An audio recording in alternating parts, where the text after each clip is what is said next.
तो गाइस दिन भर पूरा टाइम वेस्ट करने के बाद और प्लान सारे बेकार करने के बाद थोड़ी सी धूप निकली तो हम सोचे सामने घूम के आते हैं। अब दुमका मैं जानता हूँ नहीं, पर एक जगह मैं जानता हूँ दुमका में। चलो आप लोगों को लेके चलता हूँ उधर।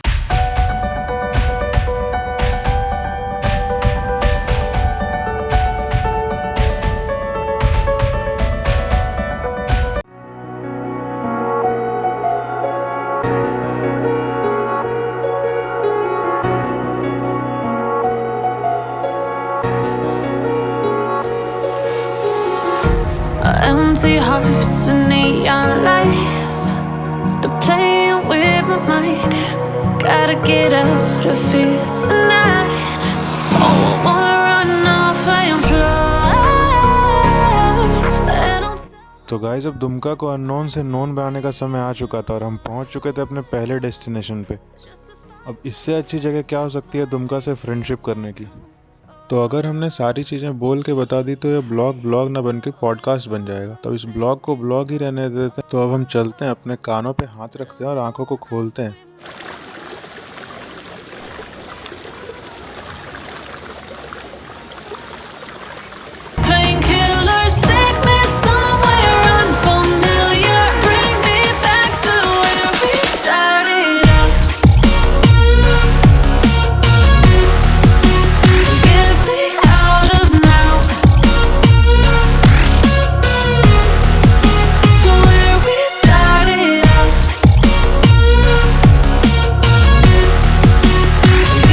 नहाने का बहुत मन हो रहा है, पर मेरी वीडियोस कोई देखे ना देखे मेरे पापा जरूर देखते हैं। और अगर मैं नहाने उतरा तो मुझे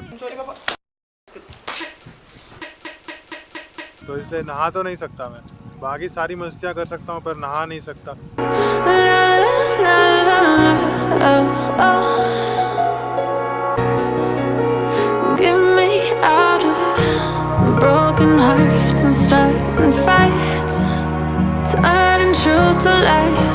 हवा काफ़ी तेज़ हो गई तो ये जो टाइड्स हैं ये थोड़े तेज़ आने लगे, स्टार्ट हो गए हैं, थोड़ी तेज़ी से आ रहे हैं अब हमारी तरफ, क्योंकि हवा उस साइड से आ रही है इधर को। वैसे नेकेड आई से जितना अच्छा लग रहा है ये देखने में, मेरे फ़ोन पे उतना सही दिख नहीं रहा है क्योंकि पीछे काफ़ी फॉग है। इसके पीछे जो है ये माउंटेन्स हैं और उसके बाद ये काफ़ी गहरा है आगे तो, और बहुत दूर है यहाँ से। हमने एक बोट वाले से बात करी थी, वो कह रहे थे 3000 लेंगे उस साइड क्रॉस कराने का, तो फिर बजट के बाहर है ये अपने। वैसे ये बहुत अच्छी जगह है, आप आओगे तो डेफिनेटली। दुमका से जस्ट 12 किलोमीटर की डिस्टेंस पे है। एक रिजर्वायर टाइप है कि मसानजोड़ के पानी को यहाँ पे स्टॉक किया जाता है, और फिर जब ये दो चीज़ों में यूज़ आती है। एक तो जब आप इधर अपने दुमका साइड पे जितना भी एग्रीकल्चरल लैंड है इन सब पे यहीं से पानी सप्लाई किया जाता है, वो देख रहे हो आप, वो मोटर पंप लगा हुआ है वहाँ पे।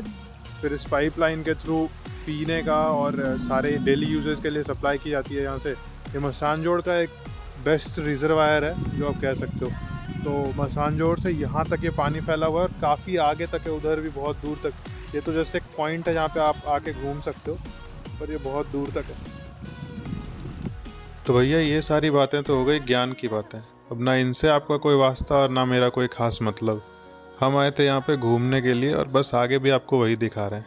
मुझे पता है कि आप बोर हो रहे हो मेरी बातें सुनकर। भैया हमने नाव तो ढूंढ के निकाल लिया, पर नाव वाले नहीं थे यहाँ पे, तो चलाएगा कौन? हमें तो चलाना आता है नहीं।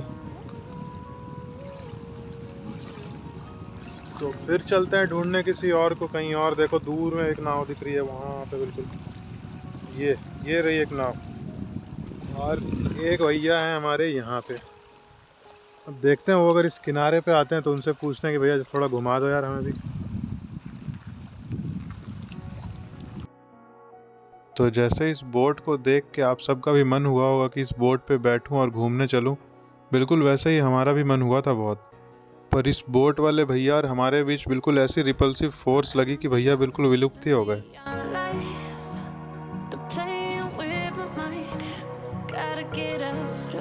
पर हम रुकने वालों में से कहाँ थे? हमारे सर पे तो धुन सवार थी नाव पे चढ़ने की, चाहे वो नाव साइड में ही क्यों ना खड़ा हुआ हो। तो हम भी चढ़ गए बोट पे देने के लिए टाइटैनिक वाला पोज। पर चढ़ते ही इतना यकीन तो ज़रूर हो गया, ना हम लियोनार्डो डिकैप्रियो हैं और ना हमारी केट विंसलेट हमारे साथ है। वैसे ये जगह खूबसूरत इतनी है दोस्तों कि ना हमें जाने का मन हो रहा था और ना ये जगह हमें जाने दे रही थी अपने आप से दूर। हम काफ़ी टाइम बैठे रहे और बिल्कुल शाम हो गई।